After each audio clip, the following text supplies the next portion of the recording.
Hi everyone, welcome back to my channel. It's Tamisha Tony of the Radiant RN, and today I'm going to be walking through how I do my budgeting.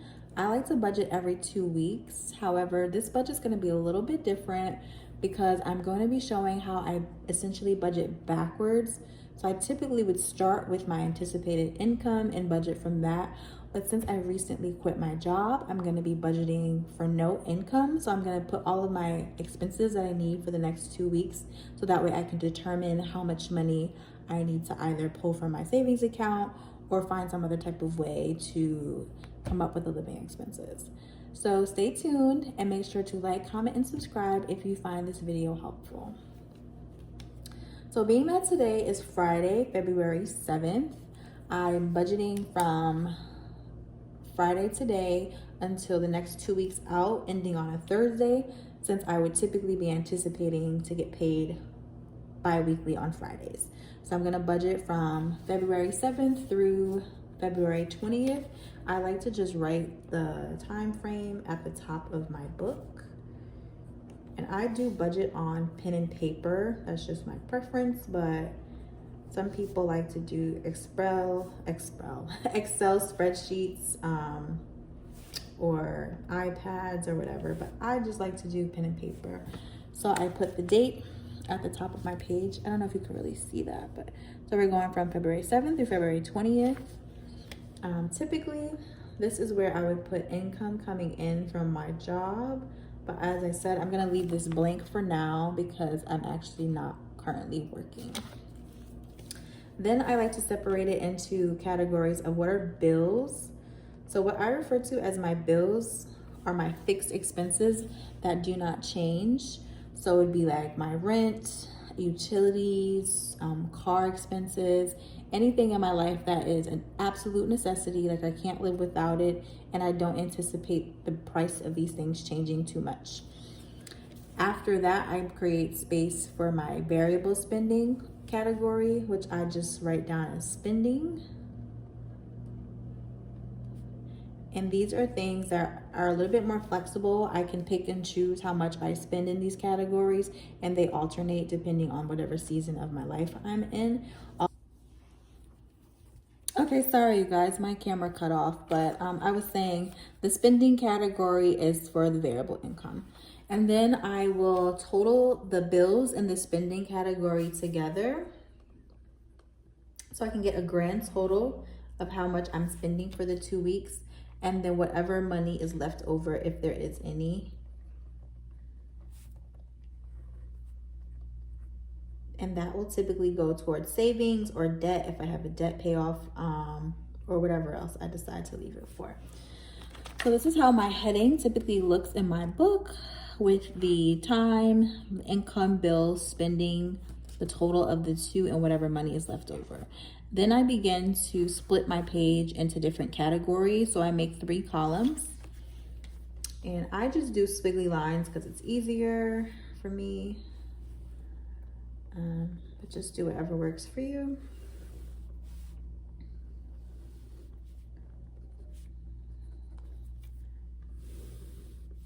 And then the categories.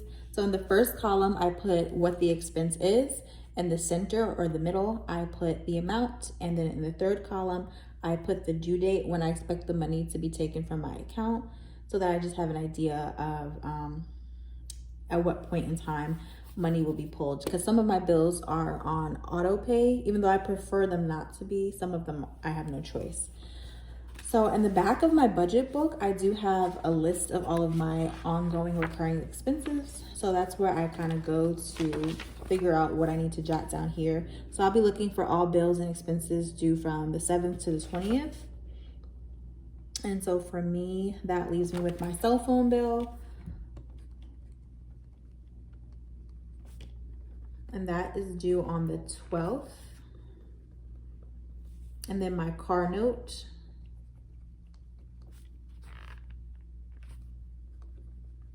That is due on the 13th. What else we have here? That's actually all of my larger bills that I have due before the 20th. Everything else is due either on the 1st or at the end of the month. So it actually doesn't fall into this category. So I don't have to worry about that right now. So then I'll move on to my, can't really see, I'm sorry, but just right there. Then I move on to my variable expenses. I like to switch colors when I do this. So I'm gonna switch over to a blue pen. And I leave a little bit of space so that I have wiggle room if anything pops up that I need to fill in. So then I do the same thing. I look on my guide back here to see what variable expenses I have due from the 7th to the 20th. Honestly, I actually don't have any this time because that already came out last pay period. So actually I don't have anything to put in this category from my list, but I did unfortunately get a couple of tickets. So I have to put those down because they are due. One is due on the 27th. The other one is due on the 17th, but I'm just gonna go ahead and get both of them taken care of. So I will put this here in my variable area. So it is a speeding ticket. And then I have a overdue toll bill. So the toll was literally only $6. And then the ticket is $40. And I'm just looking at the bill over here. This is due on the 20th. Let's just say the 20th. And the other one is due on the, actually it's due on the 19th, okay. So that's perfect. Other things that I would put in this category is just my general living expenses. So for me, I would put gas for my car. I typically have to fill up at least once every 2 weeks since I'm not going to work right now. So I put, that's typically about $50. I don't have a due date for it, so I'll just leave that area blank. Also, I factor in any holidays or birthdays. It is Valentine's Day coming up in this category, so I will create a little bit of wiggle room just in case I want to buy gifts or anything for Valentine's Day and give myself a little bit of a budget for that. I don't know, let's just say $50, I don't know. So I'll give myself a little bit of wiggle room with that. And then from there, I kind of just put my cash envelope expenses. I don't use cash envelopes anymore. I used to when I first started budgeting, but now it just makes more sense for me to use my cards. But I still create sections as if I were using cash. So I flip my page over. And on the back side, this is where I categorize my spending categories. I personally have 7 categories that work for me based on the things I typically find myself spending on, but you obviously would just create this based off of your needs. So for me, this would be groceries, which is any food I buy from the grocery store. Eating out, that is food that I get from takeout or drive-through. I have a category for beauty. That is typically for either getting my nails or my hair done or waxes. I do have a miscellaneous category. That typically usually ends up being paying for parking, but it could just be anything that's not planned. I also keep a home section or toiletry section. That's if I need things like toothpaste, dish detergent, or cleaning supplies, anything for the house or for my body, like deodorant, I would put in that category. I also have a shopping category. That's typically for clothes or if I anticipate that I've been really wanting to buy something and I think I'm gonna go ahead and purchase that. I'm sorry, you can't even see what I'm doing. And then the last category that I use is, I call it entertainment.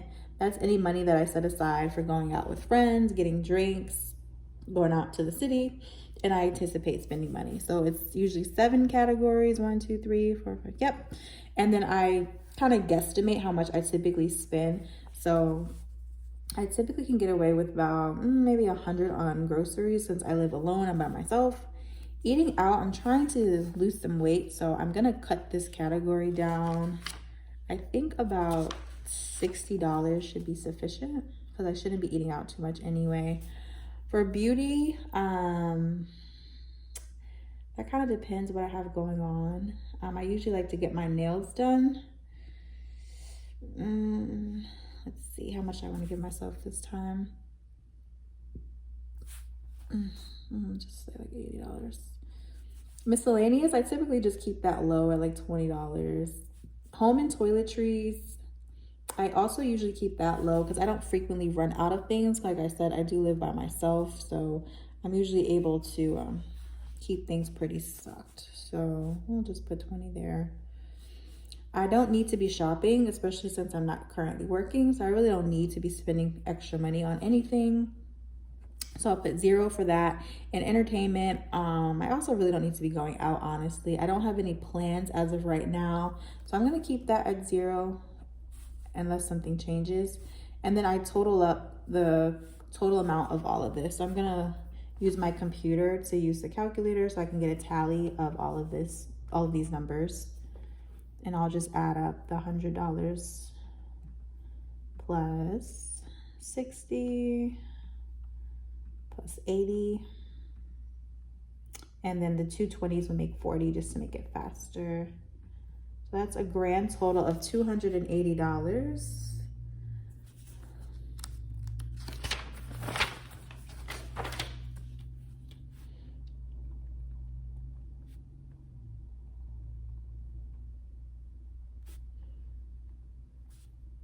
And that also doesn't have a due date. It just kind of carries me for the entire 2-week period. Then I just take a minute to make sure I'm not missing anything that I anticipate popping up that I would need to squeeze in here. So I got my tickets, gas, cash envelopes. Honestly, that's all I can think of for right now. So what I just do is I total up both separate categories. So for bills, I'll be adding up my phone bill and my car note together, and I'll clear the calculator.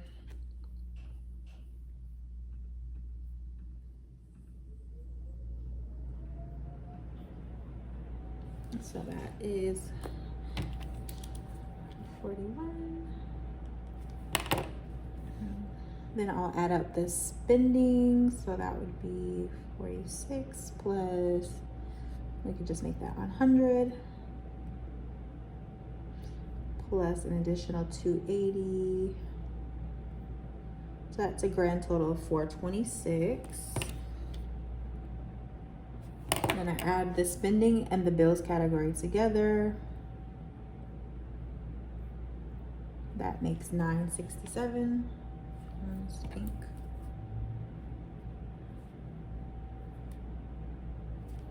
And so now I'm just about done with the budget. I know that I need $967 for these next 2 weeks to take care of everything that is important to me. And that is how I do my budget. I essentially do the same thing when I am working and I do have income coming in. It's just that I know how much I'm starting off with, but now I'm just kind of working backwards. But that's how I do my budget. Let me know if you're interested to see more budgeting content because I do enjoy doing this.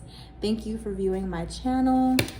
And don't forget to like, comment, or subscribe if you enjoy the video. Thank you. Bye. This way, that way. Bye.